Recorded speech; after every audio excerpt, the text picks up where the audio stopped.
Sejam bem-vindos ao Escritura e Boa Teologia. No vídeo de hoje eu quero continuar a nossa série de estudos sobre um coração perturbado. Na verdade, são 6 exposições que iremos fazer dentro desse tema. A primeira exposição que fizemos foi baseada em João, no capítulo 14, do verso 1 ao verso 6, sobre uma promessa que Cristo deu aos seus discípulos, dizendo que eles iriam morar no céu. E essas exposições que estamos fazendo sobre um coração perturbado são importantes porque o coração é enganoso e nós não conhecemos o nosso próprio coração. Mas tem uma certeza que podemos ter a respeito do nosso próprio coração: ele se perturba facilmente. E Jesus, observando que o coração dos seus discípulos estava se perturbando, ele então deu 6 promessas ou 6 palavras que, se os discípulos se apegassem a elas, então o coração deles ficaria tranquilo, o coração ficaria sossegado. Na verdade, hoje nós iremos fazer a segunda exposição baseada nesse tema, um coração perturbado, e nós iremos ler o texto de João, capítulo 14, do verso 7 ao verso 11. Só para que nós entendamos por que o coração dos discípulos estava perturbado. Por 3 razões. A primeira, eles descobriram que Jesus estava prestes a deixá-los. Então, a alma deles ficou angustiada. A segunda razão, eles descobriram que Pedro, que era um tipo de líder que eles tinham, era um tipo de voz que eles tinham diante do próprio Jesus, iria negar a Cristo. Eles ficaram chocados. E a terceira razão, descobriram que Judas iria trair a Cristo. Então, não tem como, de fato, o coração não ficar perturbado diante dessas verdades. Porém, Jesus ordenou: não se turbe o vosso coração. Não ficar com o coração preocupado é uma ordenança bíblica. Então nós devemos observar isso que foi dito e nos apegar a essas palavras que Cristo deu aos seus discípulos e que também são dadas para a igreja nos dias de hoje. Então vamos ler João, capítulo 14, do verso 7 ao verso 11. Se vocês realmente me conhecessem, conheceriam também o meu Pai. Já agora vocês o conhecem e o têm visto. Disse Filipe: Senhor, mostra-nos o Pai, e isso nos basta. Jesus respondeu: Você não me conhece, Filipe? Mesmo depois de eu ter estado com vocês durante tanto tempo, quem me vê, vê o Pai. Como você pode dizer: mostra-nos o Pai? Você não crê que eu estou no Pai e que o Pai está em mim? As palavras que eu lhes digo não são apenas minhas. Ao contrário, o Pai que vive em mim está realizando a sua obra. Creiam em mim quando digo que estou no Pai e que o Pai está em mim, ou pelo menos creiam por causa das mesmas obras.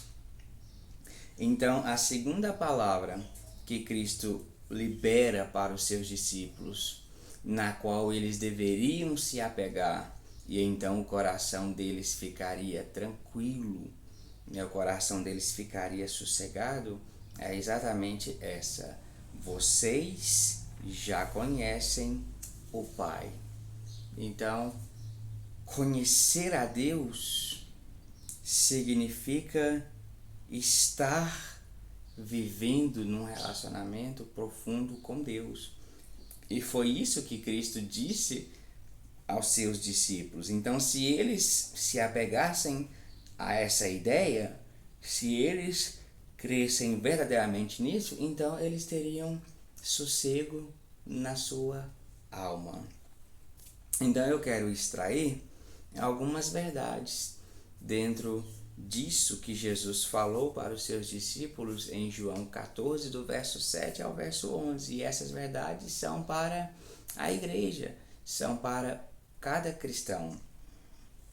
Então vamos lá. A primeira verdade que eu quero extrair desse texto é que não precisamos esperar até chegar ao céu para conhecer o Pai, para conhecer a Deus.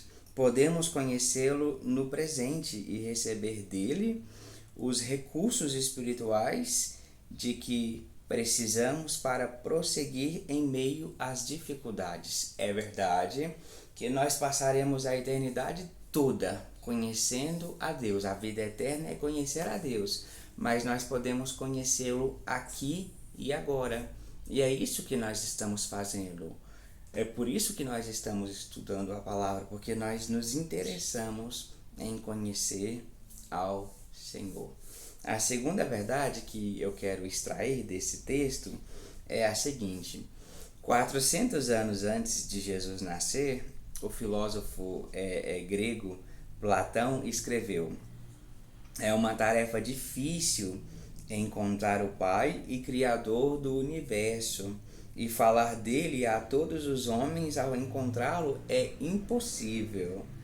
Mas essas palavras são de Platão, porque as palavras de Jesus são opostas a essas que ele citou. Porque, segundo Jesus, os discípulos podem conhecer o Pai e Criador do universo, pois é o próprio Cristo que o revela para o seu povo.